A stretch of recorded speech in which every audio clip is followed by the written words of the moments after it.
Hey everybody, how are y'all doing? We made it through another week. Yay!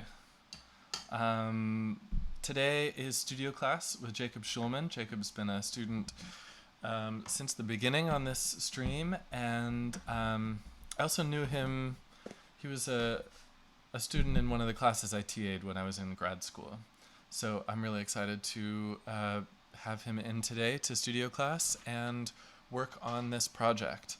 So, Jacob, why don't you tell us a bit about this project, where you feel that it is in the creative process, and where you feel like um, we can do some development and work today? What are the dimensions that you want to focus on today?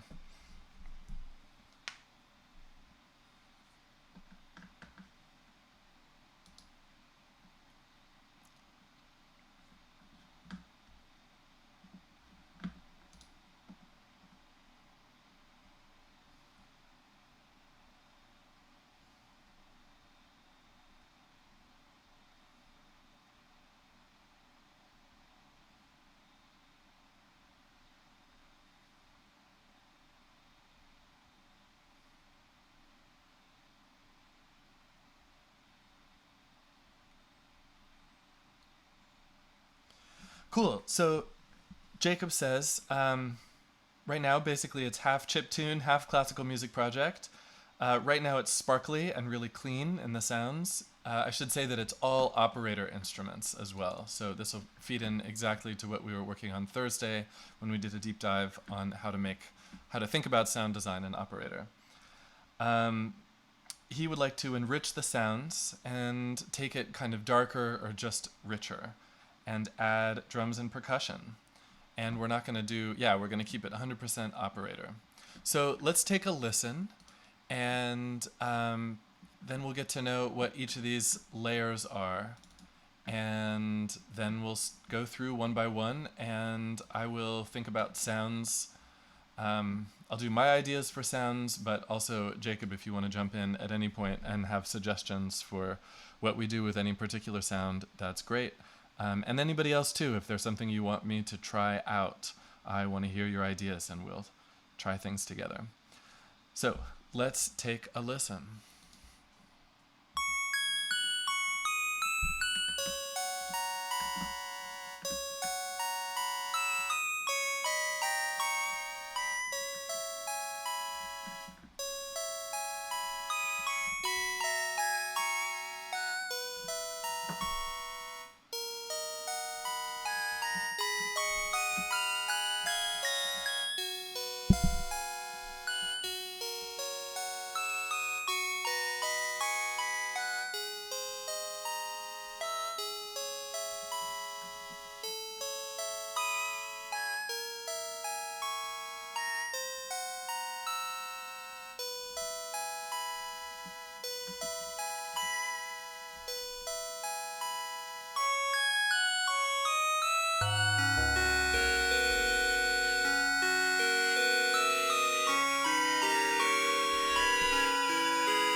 Cool. Beautiful.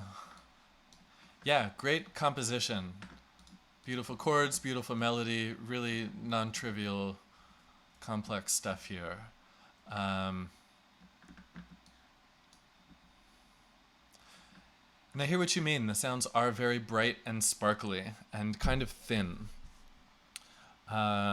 It's a very clear aesthetic all the way through. All the sounds are living in this world. So I say this is a very successful version of one strong aesthetic choice about this piece. But I agree with you. My desire in what I'm hearing is to have richer sounds, deeper sounds, not have so much energy. Let's just take a look at the EQ of the whole spectrum here in like this big middle section. So this is a section that we're going to make. This is kind of the climactic, biggest, richest version of the tune.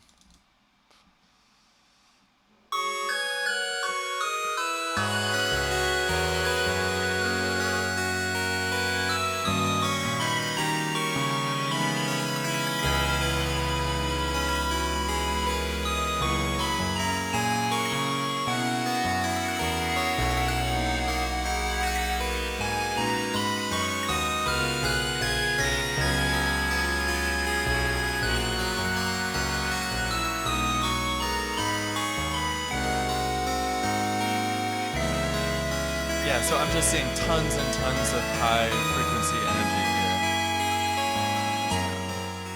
here. Tons and tons of high frequency energy and not so much down low. When I'm just trying to think of like a comparable track I could just drop in. I mean, not comparable, but contrasting, like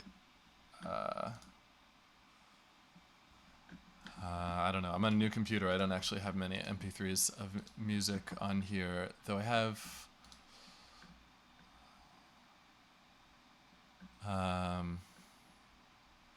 stuff of mine. Just nothing is very conventional. Okay. So this is kind of like a pop song sound, but I just want to compare EQ spectrum for something else.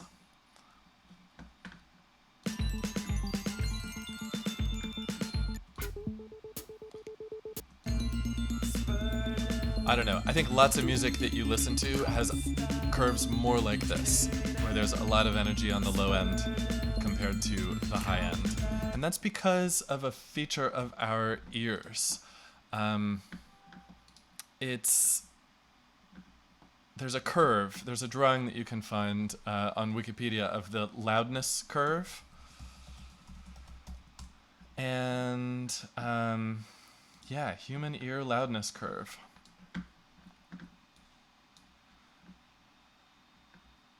So this basically means that our ears hear really low frequencies.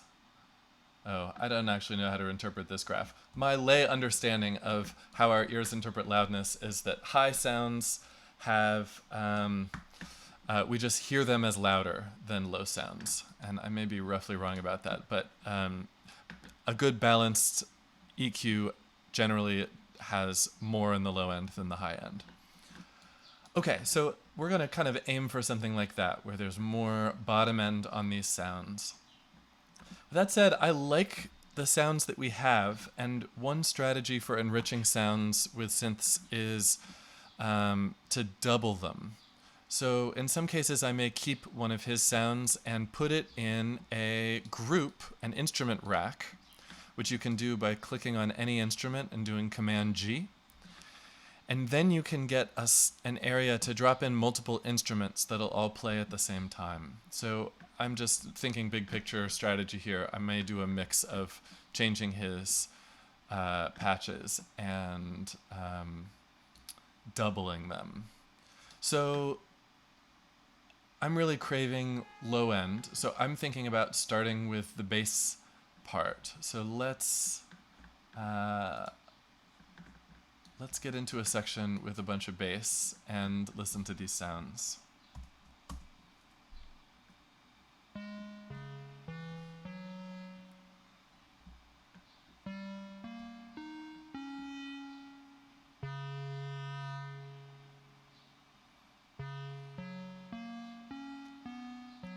Okay, so for a bass, it's still pretty high. We don't have anything in the sub range. We have no fundamentals in the sub range. We just have some rumble. So, okay, we've got a bass high and bass low.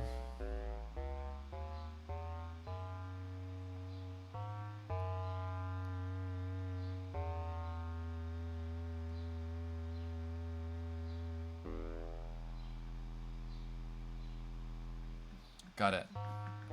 Same notes and maybe the same sound.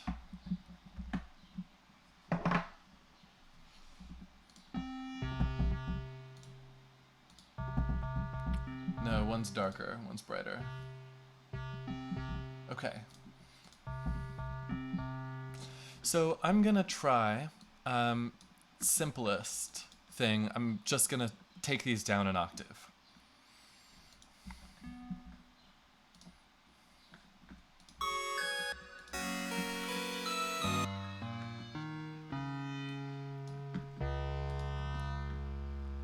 And I could do it in the MIDI level. I'm gonna do it with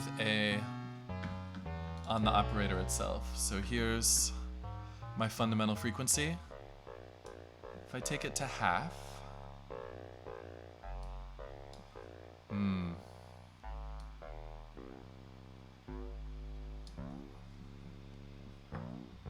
that doesn't sound very good.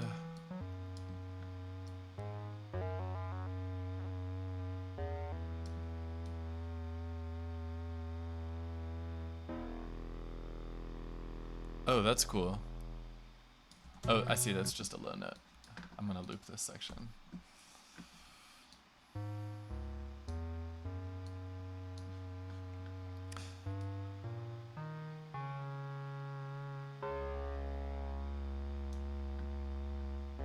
Okay, maybe I'll double this with a simpler sound down an octave. So I'm gonna try turning on C.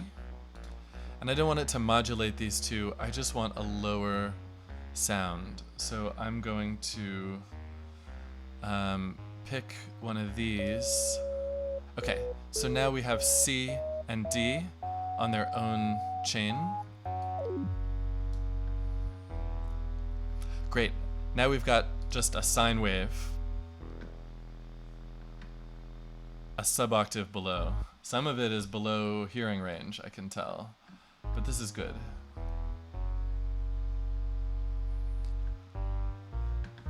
So we've got some sub, but maybe we want to add a little tone to that sub.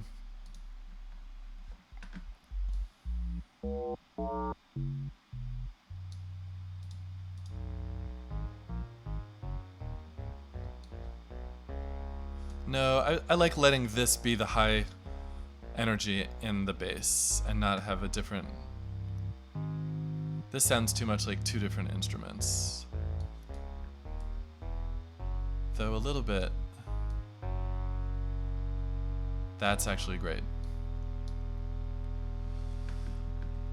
Okay, so let's think about other ways that we can thicken the sound.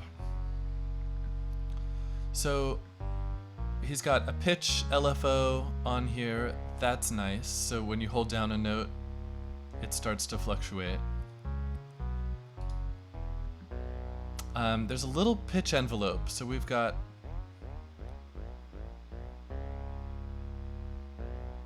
this kind of bending up articulation. So we see the shape bending down, but because we're in negative territory here, it's going to be bending up into the pitch.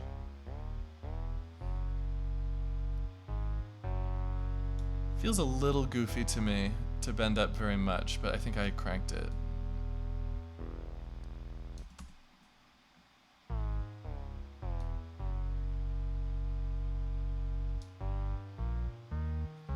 Yeah, it feels a little goofy to me to have this much at all, so I'm gonna take it off.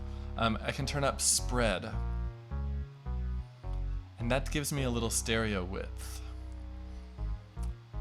That's great for adding a little bit of thickness to the sound, but I want to compensate for something. I have when you make the bass wider, I always take a utility plugin and do bass mono. So this is going to take all frequencies below this cutoff and make them mono. And all of the higher frequencies, where all of the kind of interesting color of the sound is, it lets them be stereo spread. And you do this because the low frequencies are liable to do phase cancellation. If you put the left ear and the right ear a little bit different, they can cut each other out and you lose some of the bass end. Okay, so I like a bit of that spread. Okay, I'm also noticing that this is kind of like plunk, plunk, plunk, plunk, rather than do do do. You know, the attack envelope puts the emphasis on the attack, and then we have a low sustain volume.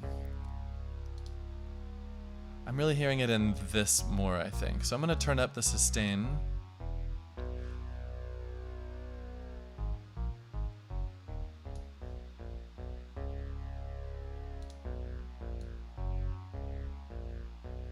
It's nice to have a little ping on the front end.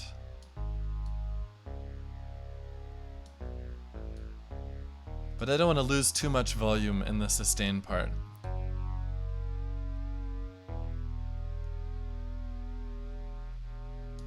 Let's check how this is. Okay, so this I want a slight attack just to match this. And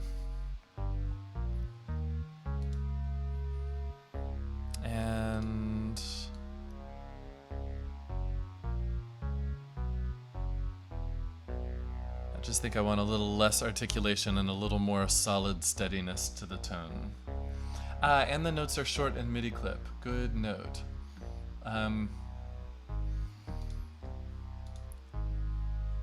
So let's take a look at the MIDI clip. Yeah, let's make all of these legato. So you can just select them and hit the legato button.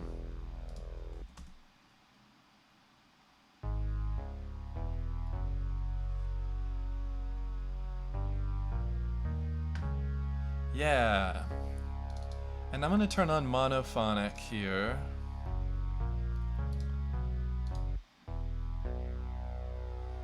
And glide a little bit. And now we could spend a bunch of time making longer phrases. So right now we have a rearticulation of each note because none of the notes overlap. If the notes did overlap, we can do some phrasing stuff here. So I'm going to take this phrase, yabba-dabum, and make the notes overlap a little bit. And then we'll get that gliding single articulation.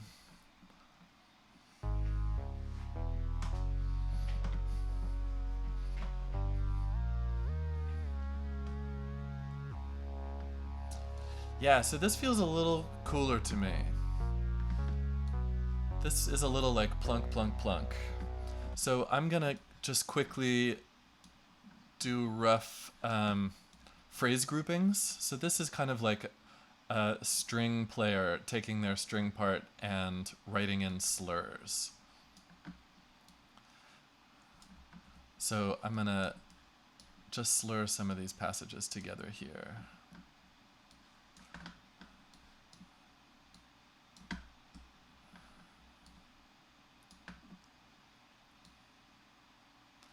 Ba-wop, do-do-wop.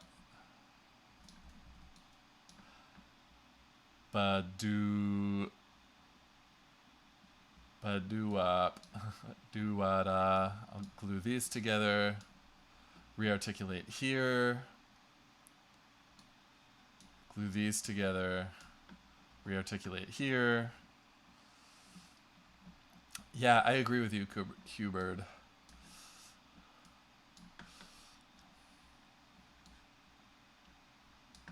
We'll do that next. So this is a rough thing. You would want to do this for the whole piece and do it thoughtfully, and probably do groupings by the bar or the beat as well as just kind of phrasing. So let's listen to that while I do some saturation and a bit of distortion. Oh, let's do it inside the operator first. So remember, we should always turn on the shaper. It's the quickest way just to get a better sound.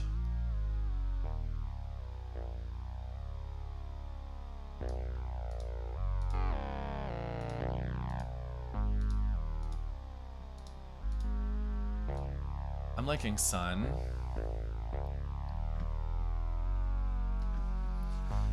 So maybe with this more solid low part, I wonder if we need to do it in the high part as well. Match articulation, or if it's okay for the high part to be a little more detached.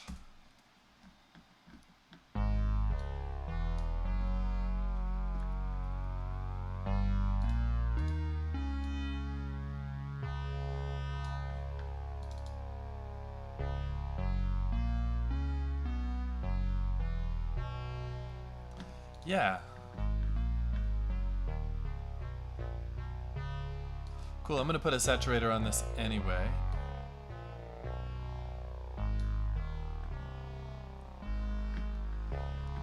Let's do some distortion too.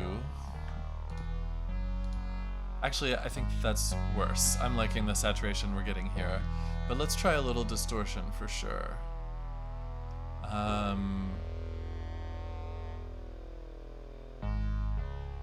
What do I want to use? Maybe overdrive?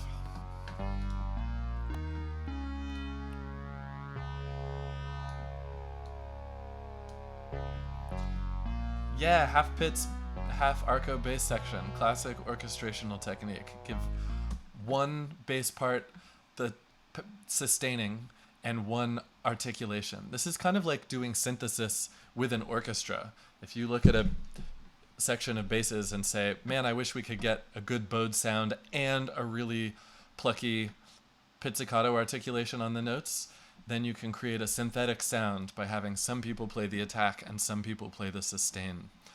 That's basically early sound synthesis.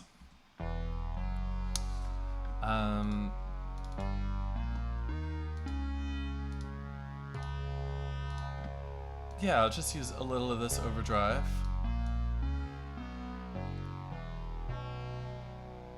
Just to get some more crunchy stuff up high. And then there's this EQ.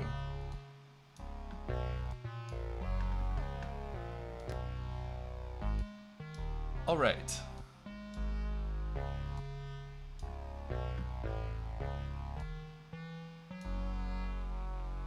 I'm gonna cut the real lows here so it doesn't eat up headroom with stuff that we can't hear.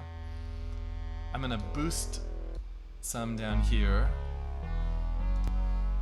I'm going to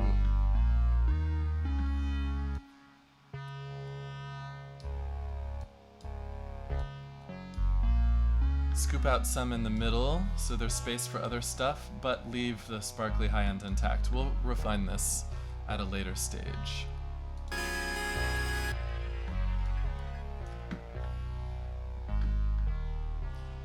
Cool. I guess what I should have done the first time was do a little bit of resampling. So I'm going to turn off my new bass.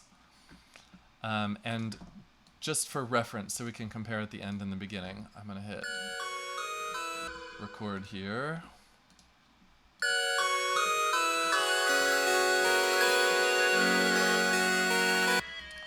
Undo. I don't want to do that. Wow. Okay, nothing else is marked to record, so now I can just go.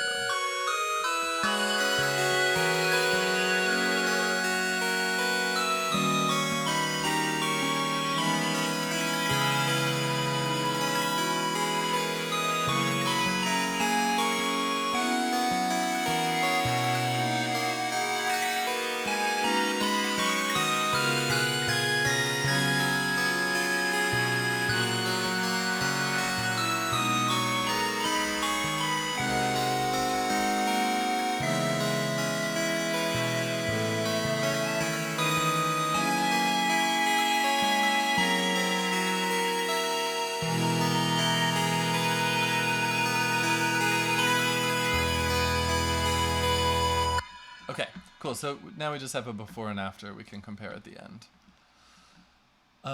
Okay, so we've got a bigger lower bass now.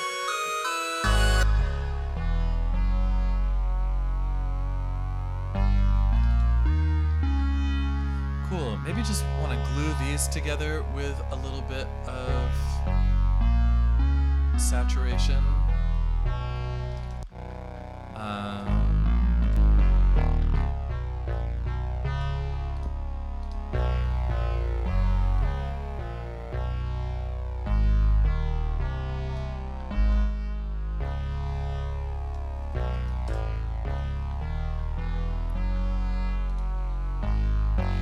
Cool. So we've got a big, rich bass here at the moment. Let's jump to another part. If you want to nominate a part, Jacob, that we work on next, go for it. Otherwise, I'm going to listen around and...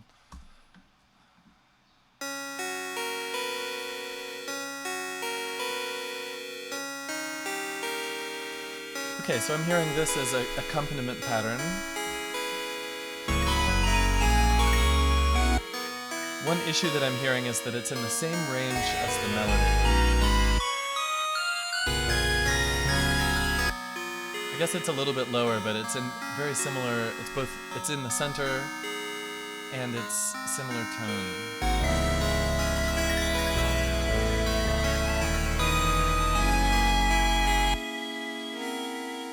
And the chords.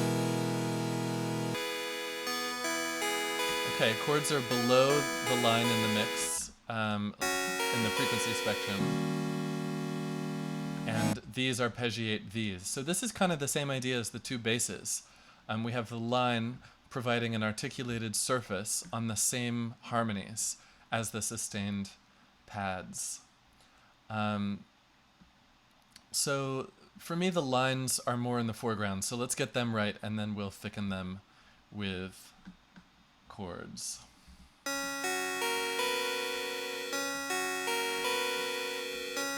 Okay, so I want to mellow this sound out and make it have a little bit more of a shape. Right now, the sound, other than the sharp attack, the sound is pretty much the same the whole way through.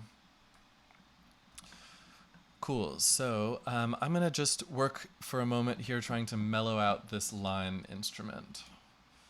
I guess we've got two of them. I see.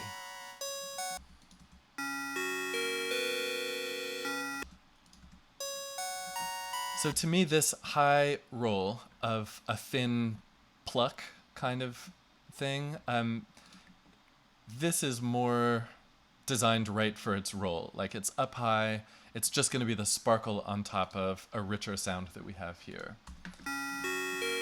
So I'm going to first get into the waveforms, because that's where we get...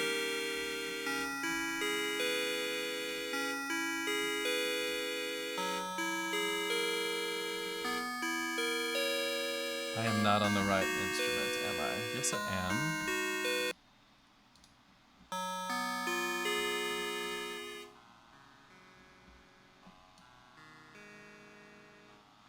I see. Okay, so we've got the square mode here. So A and B modulates A and we hear A, and D modulates C and we hear C. But he's not using A. So we'll work up here first.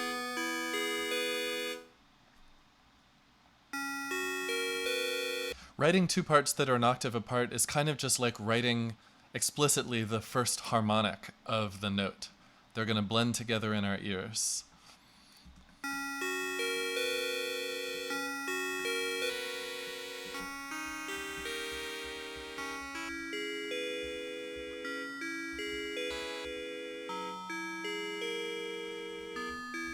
Cool, I like the warmth of the sine wave here. Maybe a triangle's nice and mellow too.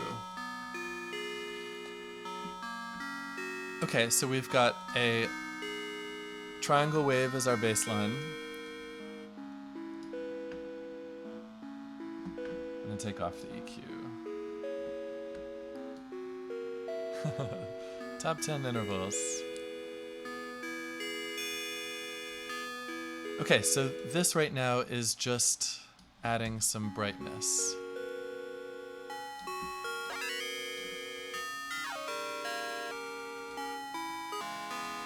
I don't want a lot of brightness here because we're going to get our brightness taken care of on the high part that's doubled. So I want to use this to rich it in a darker way. But it's giving it that square wave feeling again.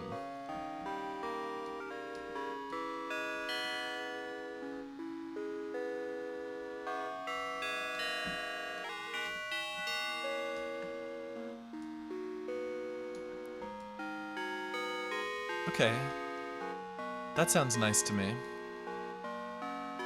Just curious, if I turn up fine, I'm going to get a little bit more of an inharmonic relationship, and that's going to make it a little more like a bell. Listen and tell me if you like this sound.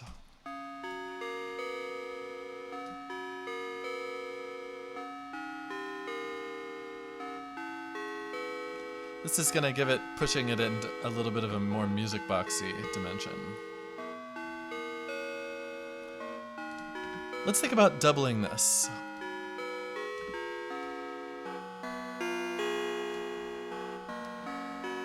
So maybe this is our bell part of the sound, in which case maybe brighter is good.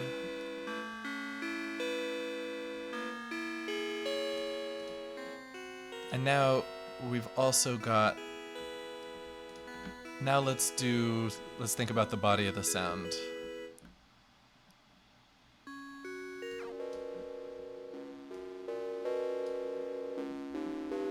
Is there effect on this? Why is this still kind of buzzy? Shaper off. Oh, I see, we're still modulating. Modulating with the saw wave. Let's do 2 sine waves here.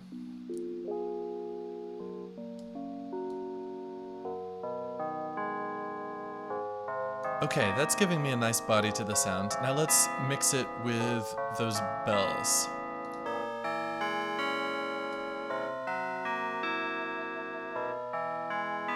Maybe the bell's up an octave?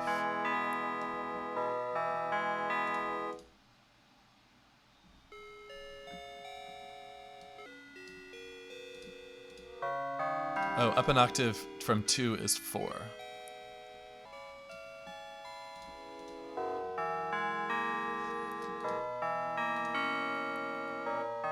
Cool, I'm liking that.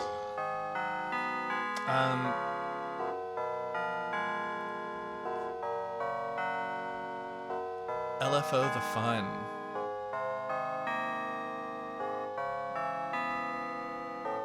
I'm not sure I like that sound. I think that if you're going to have a little fine tune,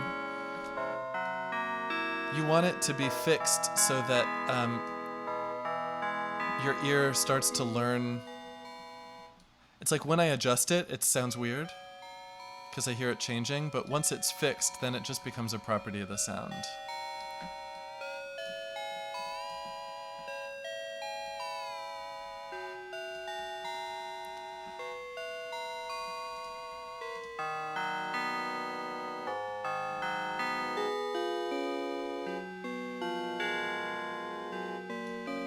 Cool, so let's think about envelopes. So for the bell part of it, the music box part, I think a little attack is good. That makes sounds feel a little more natural.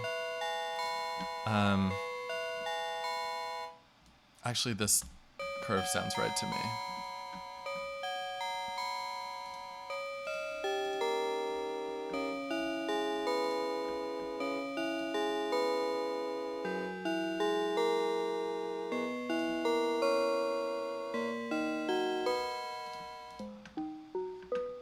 So I think we want the warmth, maybe even to grow under it. So we hear the pluck at the beginning, not the pluck, the music box at the beginning.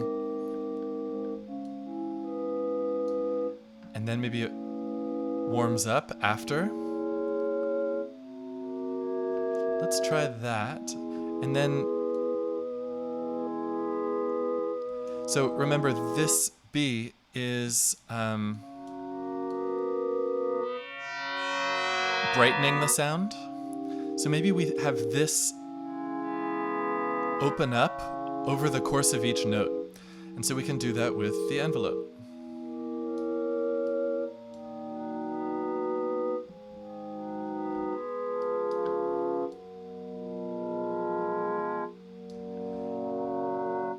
Nice. So this is warming up, and then as it warms, let's see, it gets to maximum warmth at 108, at 1 second, and this half a second later, the brightness goes. Cool. So let's put these together.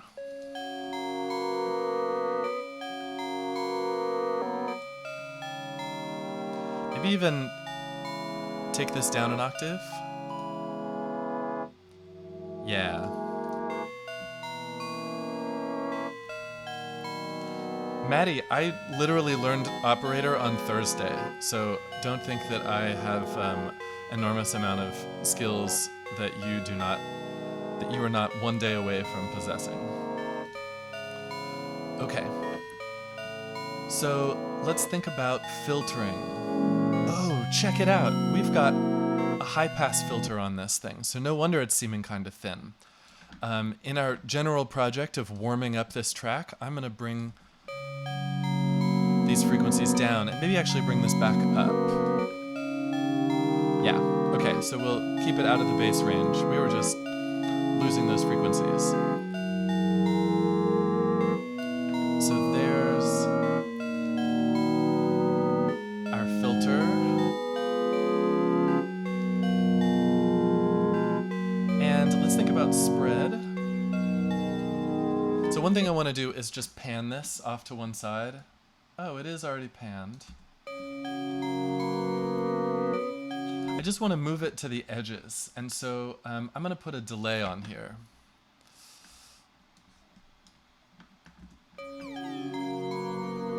Yeah. Let's...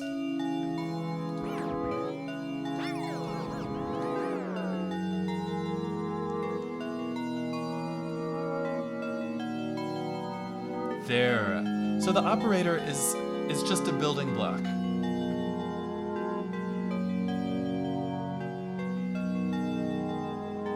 Great. So this takes it kind of out of the center and moves it and turns it into a space that wraps around. That's going to leave more space now for our melody.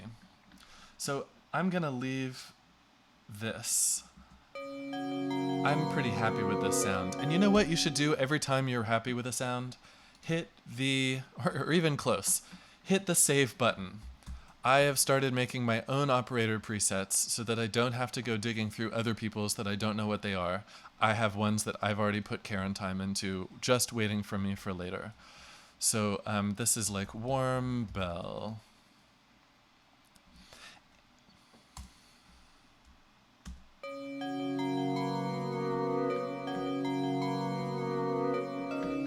Cool, let's think about these chords.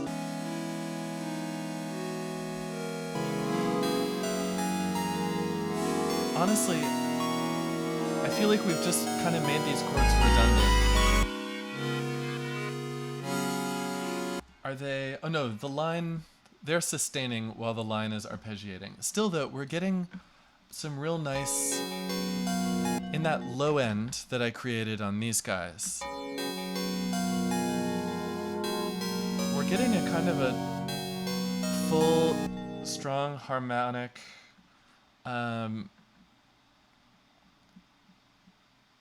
underpinning that I think that these chords were providing. Maybe if we want to keep these, we take them to one side. I don't know. Let's table the chords.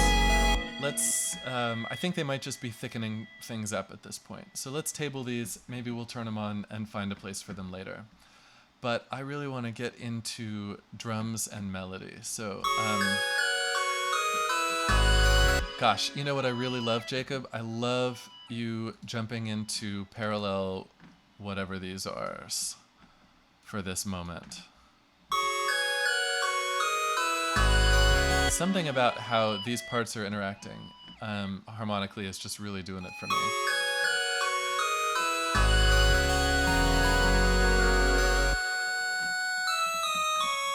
Okay, so again, we've got the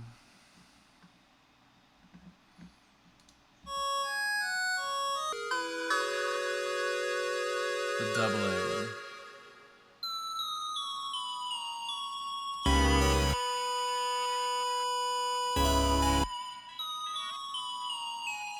Okay, so I'm going to start with doubling because I think it's the already more interesting sound. Maybe we'll get this rich enough that we don't need to double with melody, or maybe we'll bring it back in for a little high sparkle. Cool. So I'm going to put the melody in the center. I'm going to take off this EQ for now. This is a nice high sound. Let's get a little, I don't know, I'm thinking like more like a flute lead in here would be good. Something richer, a little noisier.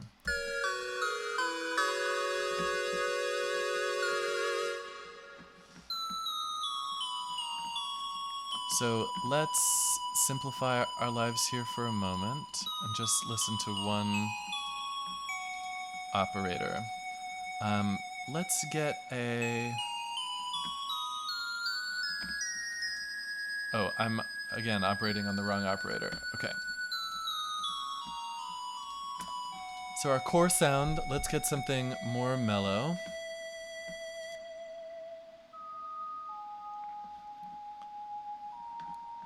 Cool. I really love this vibrato on it.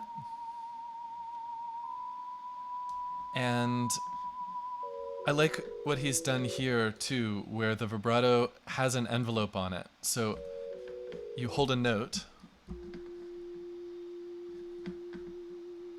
and it gets more and more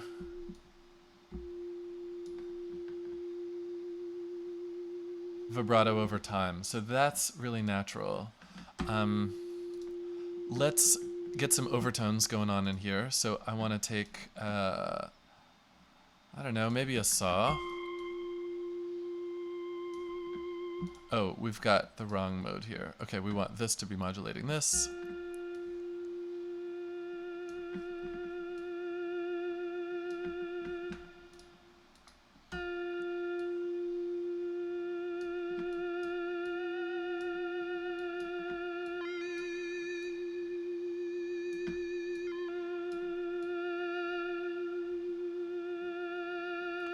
Cool, I'm getting a more complex kind of reedy sound here. That's pretty nice.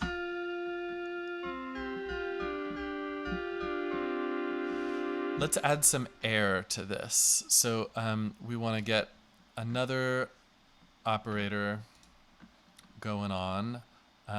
Let's see, we want 1 and 2, green and definitely in, maybe we're back to this guy. So here's white noise. Let's filter it so it's a little more like a wind sound.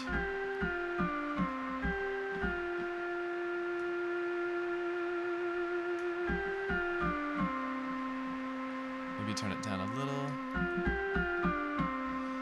I want a slower attack.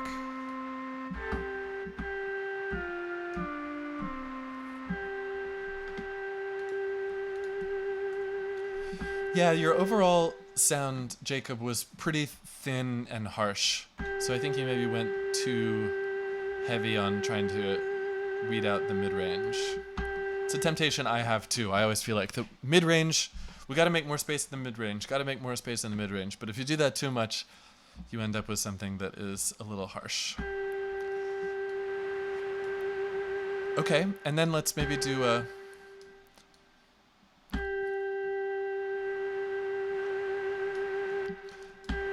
I really want this sound to evolve more over time. So I want this... I want this noise to fade up over time.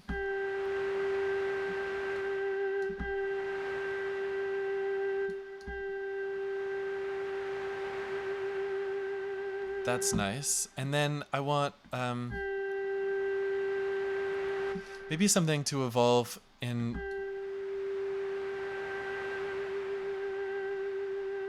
Yeah, let's have this on the LFO also.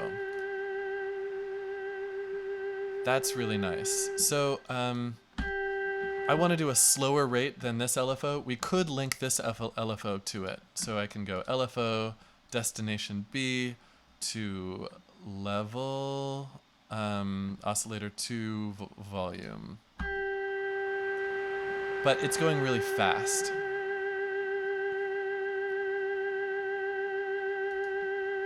So I'm gonna do this with the Max for Live LFO device. So if you have Max for Live, this is part of the Max for Live connection. No, the big three. It's in some of the ones that are just under your account in Ableton that you can install. The like basic kit. The LFO is a good one. So I can map this curve.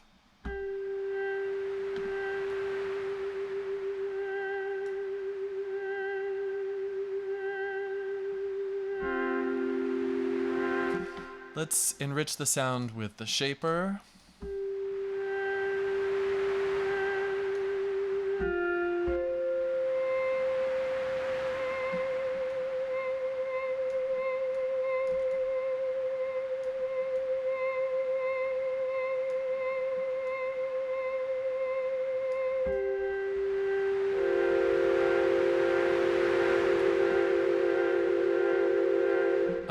Maybe the noise is a little too much also. It's just feeling kind of like a different instrument sound. So I'm gonna try gluing these together just by sculpting the bottom of both of them.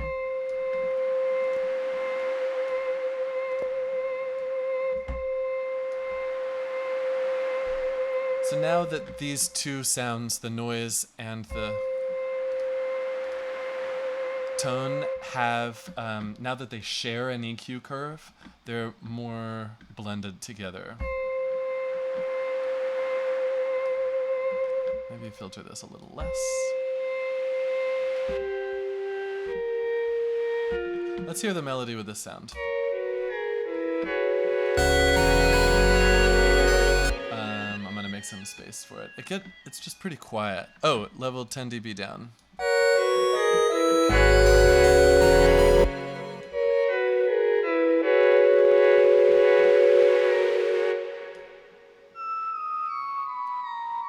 So I definitely am missing the... Okay, so here's the Pitts attack.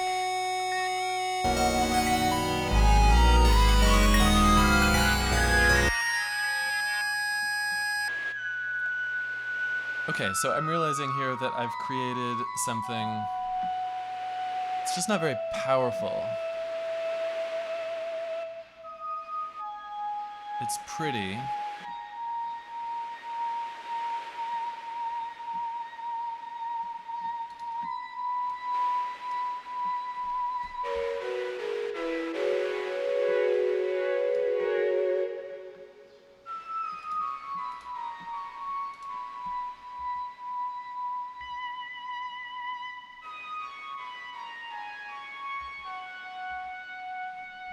Yeah, I'm gonna pick a different waveform just so it's brighter.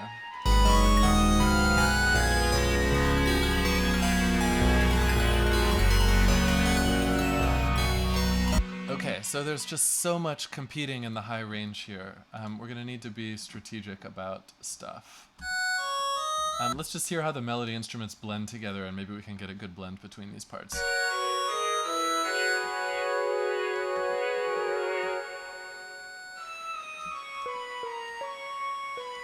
So let's take this plucking at the beginning of each note and put it up high so it's kind of a sparkle.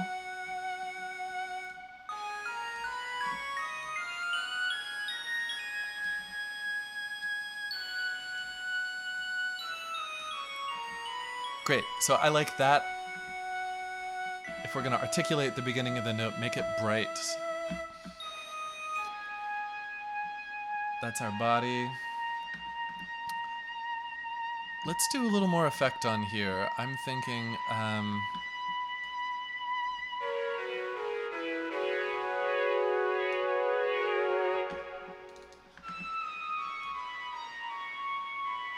don't know what tone is.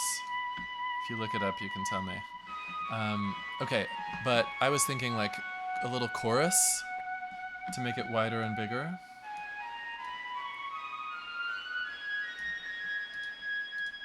Just a little bit, yeah.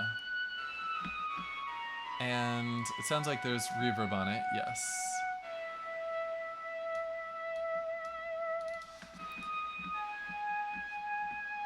Still just feeling like it's not very rich. Okay, so we'll enrich it with another layer. I don't really like this sound. It's just pretty strident. So I'm gonna do maybe like a super saw kind of thing. I'm gonna get saw and another saw. Modulate them. Oh, let's do like this again. So we get 2 saw waves, modulated by saw waves. No, let's just get 4 and detune them all a little bit.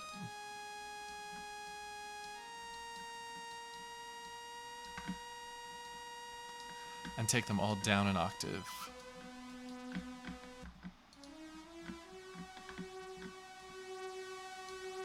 So they're all made a little sharp by the fine tune, so I need to make them all a little flatter.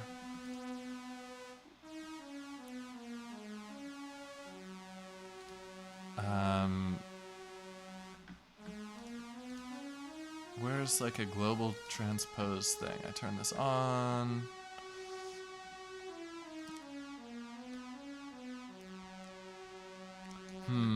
If you know where a global transpose in sense is, let me know. Oh, I guess I can on the pitch envelope have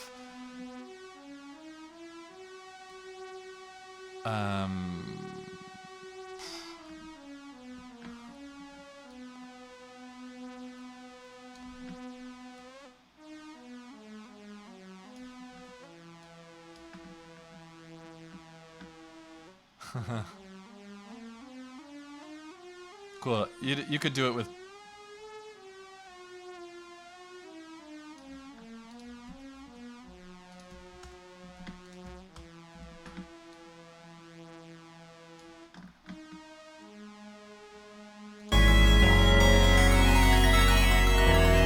Okay, so these pluckings of the line. Okay, I want to get rid of these. They're competing for my attention in the high range with the melody.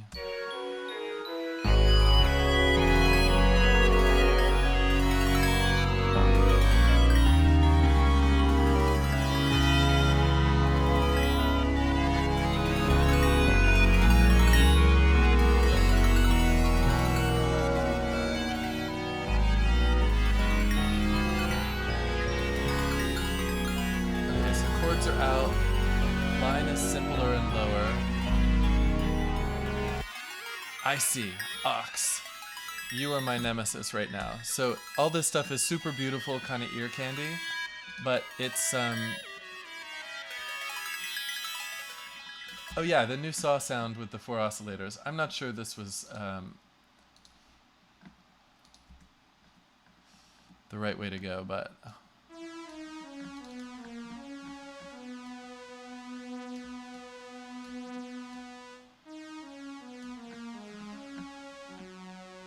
let's enrich it with the filter.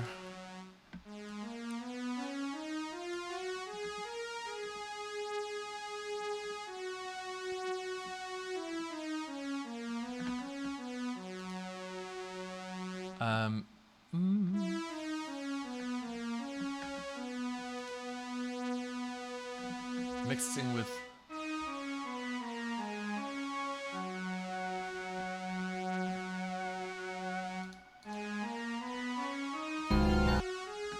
Oh, they are off. Thank you. It's like, no, they're not off. D and C are lit. Thank you, thank you.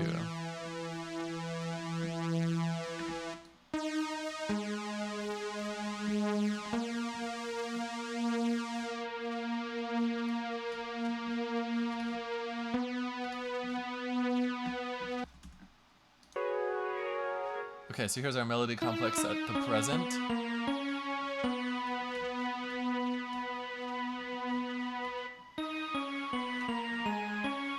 Yeah, I'm not really happy with this as a combo. I'm gonna try a fast combo of just doubling. So this is like our flute one, flute, and I'm just gonna take it down an octave.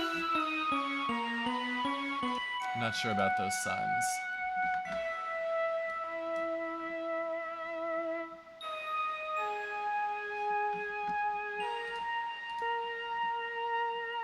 Yeah, okay, let's go with this.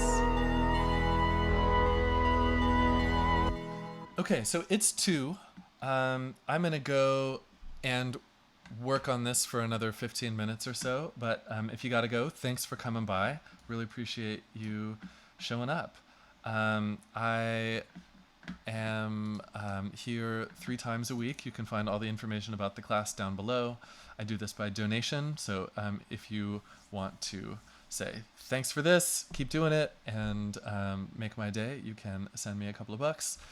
And I forget what's coming up, so I just take a look out for that email that is going to come out with announcements about the next classes.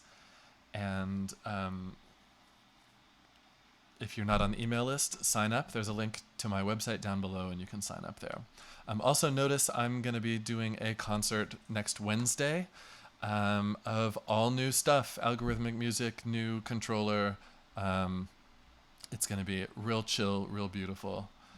And on the Experimental Sound Series, Experimental Sound Studio channel.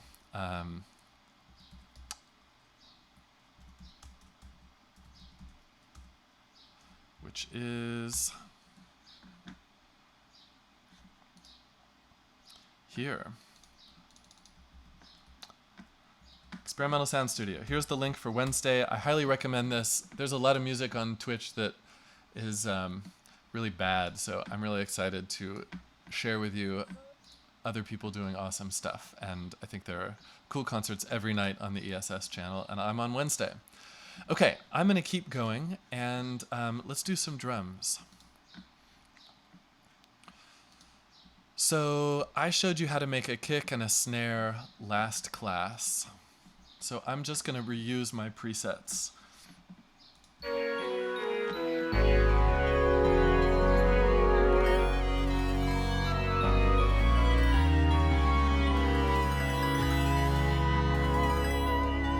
First, I really just want to push these aux tracks into the background. So let's see, there's already a lot of reverb and delay on the one. They're just too bright, so bright things sound like they're in the foreground, as well as things with fast attacks, and these are both. So I'm just going to filter this down a little bit.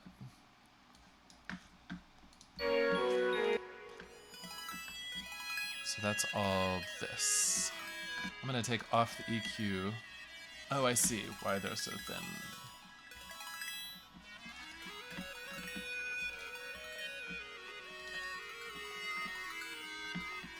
Beautiful parts.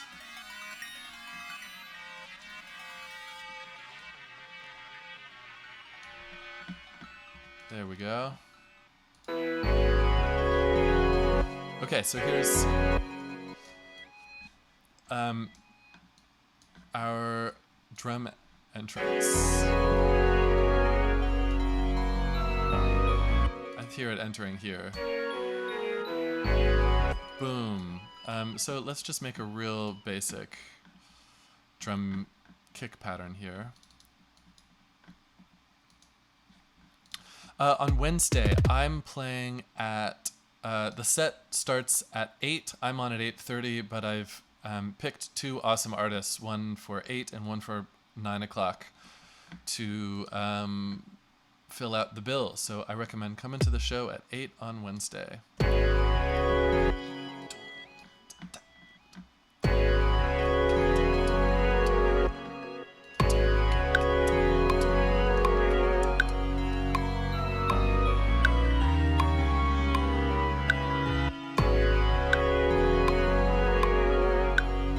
Is there a...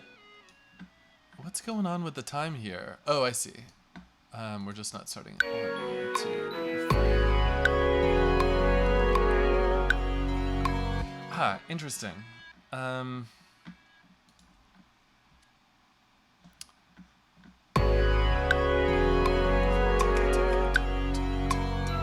Maybe this is a fill into this.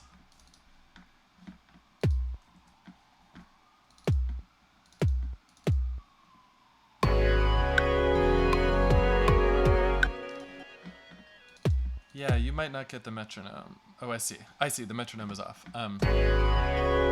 Is bar 66.3 the arrival of the drums? Should they come in the beat, or is this a fill into 68?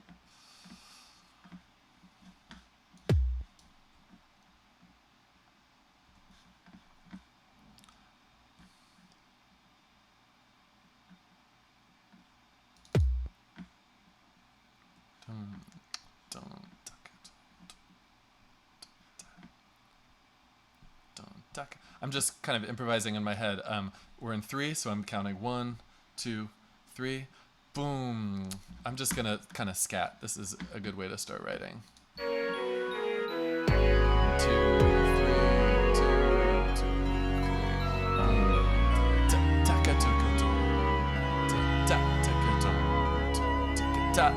1, 2, and 3. 1, 2, and 3. 1, 2.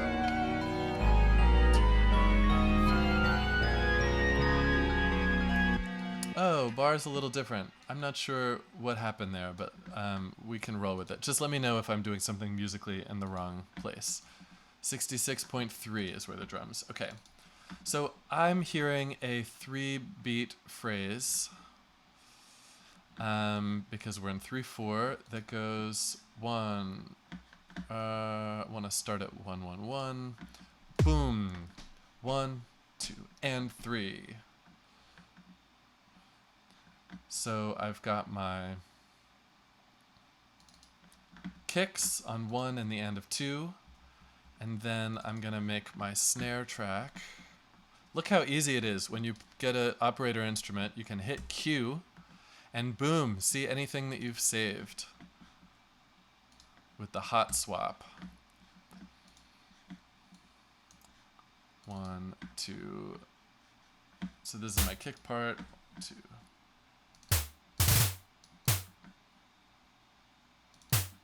1, 2, dump, duck up.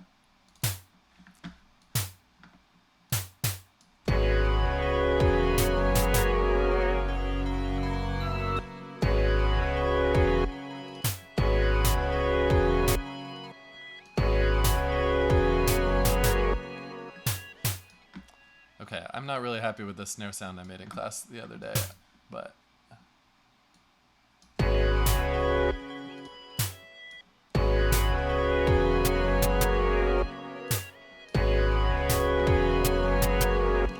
it's just...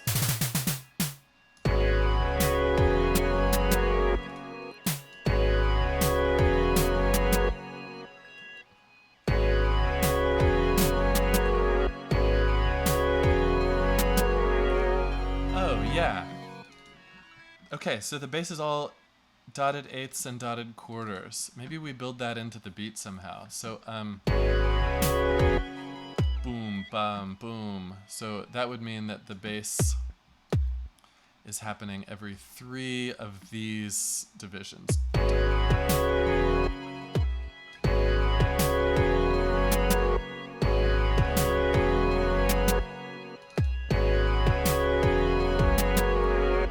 Cool. I like that for the bass. I'll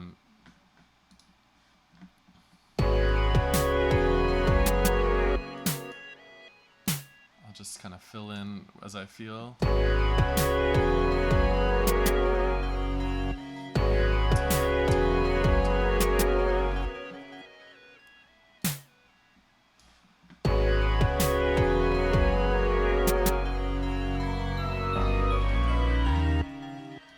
And I'm just a little whack because of this. So I'm gonna go back to 3/4 right here.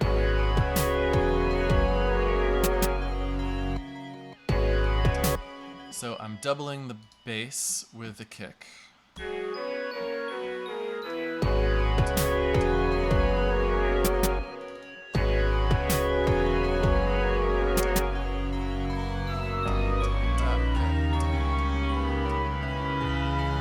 Yeah, okay, so this is polymetrically interesting. I'm gonna just see. Okay, I want one bar like this.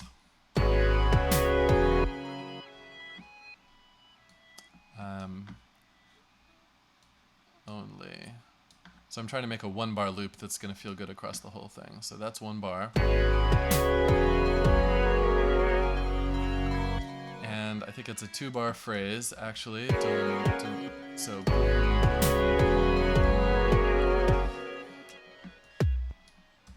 where this leads back in.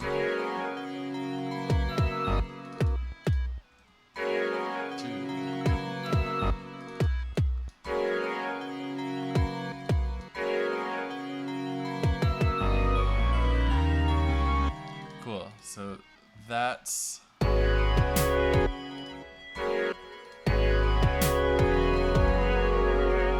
need another beat here.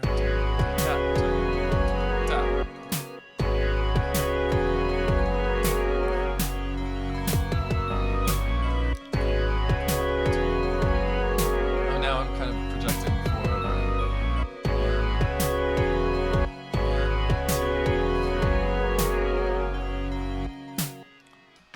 Let's just start with something simple, like an oompa. 1, 2.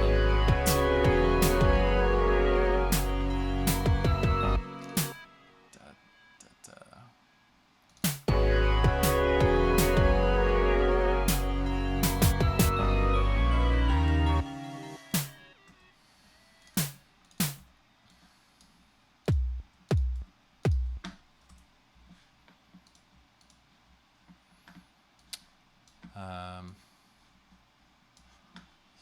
Loop all of this, select Command L, select all of this, Command L, undo. I missed the end here.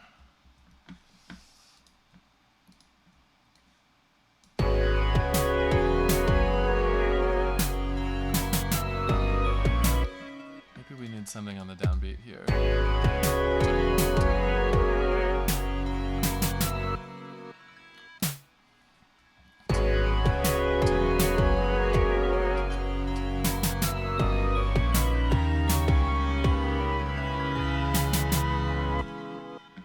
Could use lots of refinement, but I don't want to get totally lost in that right now. Let's do a hi-hat also.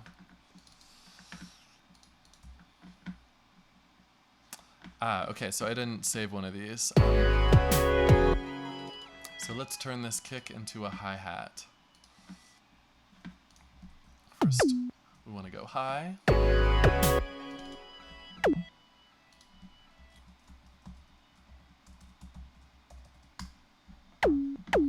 And we want this to be really short, so it's just the tap of a stick. And we want some noise.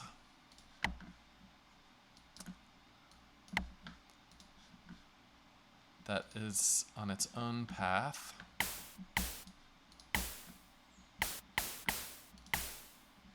I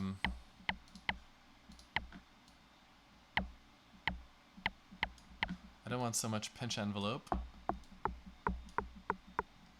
Higher octave. And I just need less tone, so.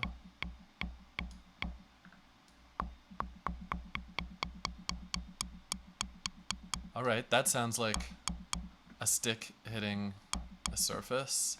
And now we need the sizzle.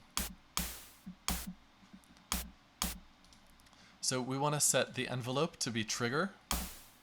So when we let go, it continues to play out its whole thing.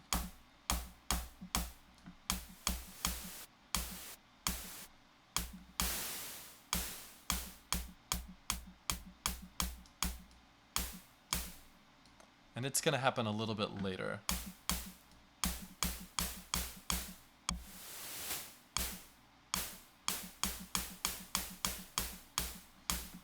And we always want to do, okay, soft shapers on.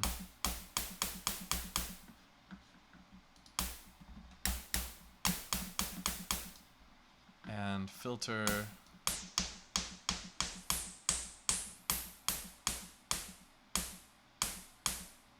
I don't know.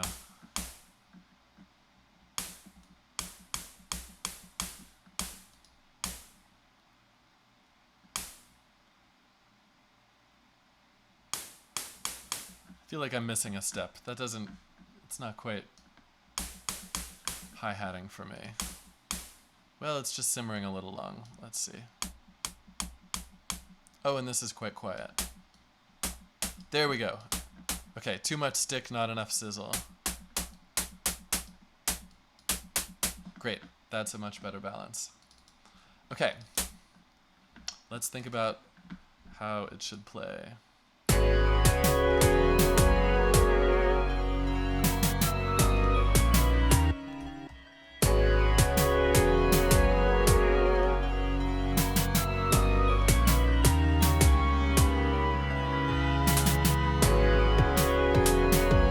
So simplest would just be to do quarter notes.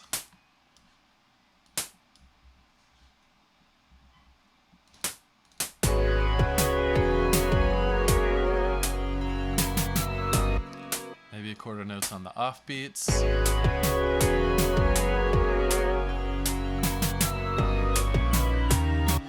The underlying rhythm here is pretty complex between the parts, and I'm trying to do something that, I don't know, it just makes writing a part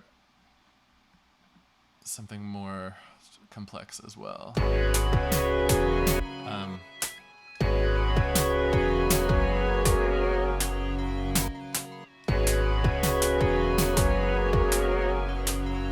Maybe it's in a polyrhythm too. So I really liked how this was actually.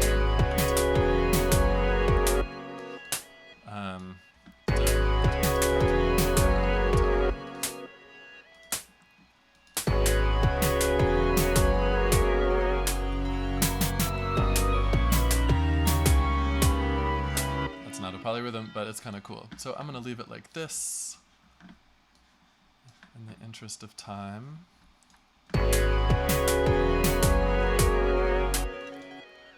I don't know. What do you think? What kind of part does it need? Maybe like yeah,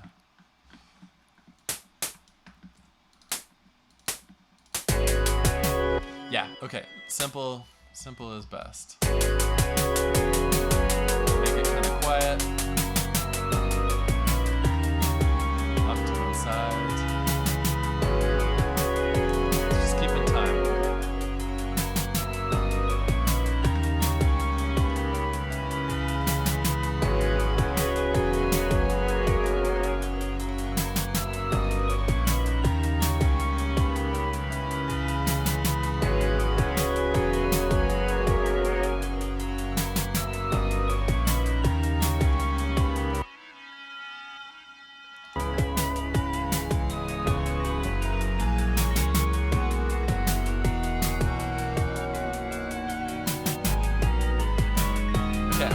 The melody, or I'll just make some space for it. Drums. So I'm gonna go for just like a really rough mix now, and we'll compare to what we had at the beginning.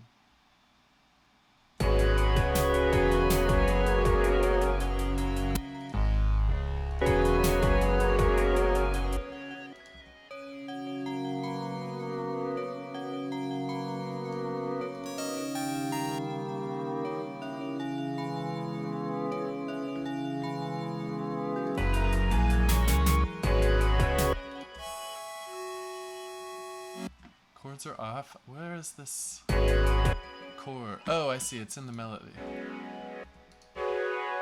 Right.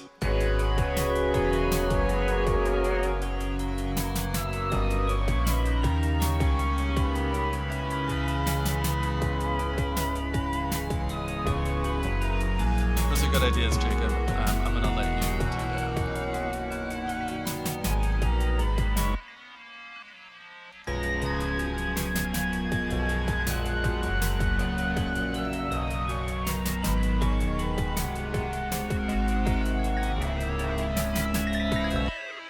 So this aux stuff is cool. I just want to tame it a little more. But it's bouncing around, auto panning. It's already kind of doing my ideas. Okay, I'm gonna leave it alone.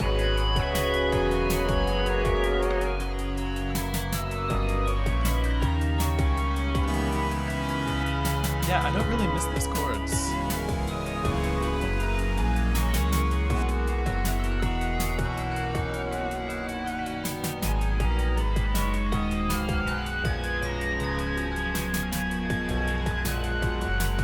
I'm gonna do a little saturation on the melody.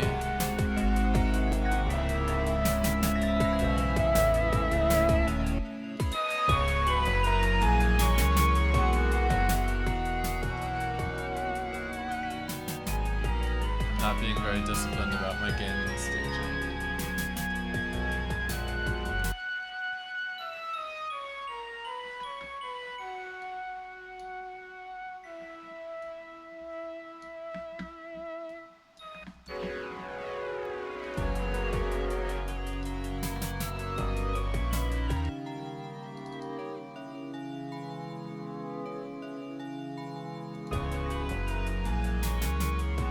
Okay, so I think this is all I have time for today.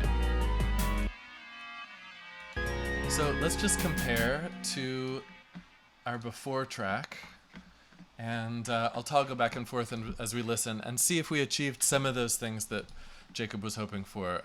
His initial thoughts were he wants it darker and richer. I think your aux sounds are great. They're this kind of like rhapsodic layer. Everything else is pretty well organized and composed, and these are rhapsodic and interesting. I would start reaching for more plugins to turn it into a vibe, which you've already started to do, so that they're not front and center competing, but they're like washing around and swirling.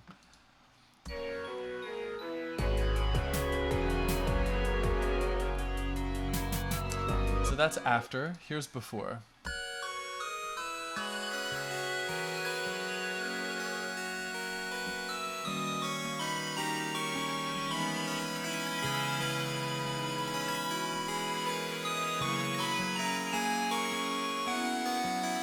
And now after.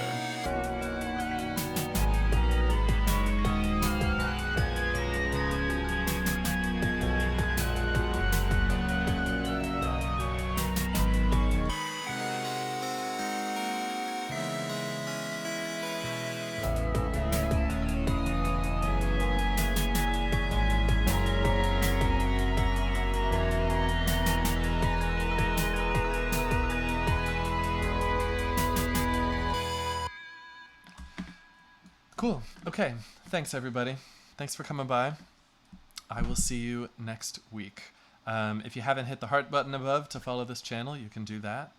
Otherwise, yeah, be well. Make music. You can hang out on the Discord with us if you want to share some tunes, get some feedback. Keep in touch and be well. Thanks to Jacob. Let's all give Jacob a round of applause. Thank you, Jacob, for sharing your track. We're all curious what you do with it after this, so keep working on it and send it our way. Cool. I'm going to save this for you, Jacob, and you can keep stuff if you want it. Okay, thanks, everybody. Take care.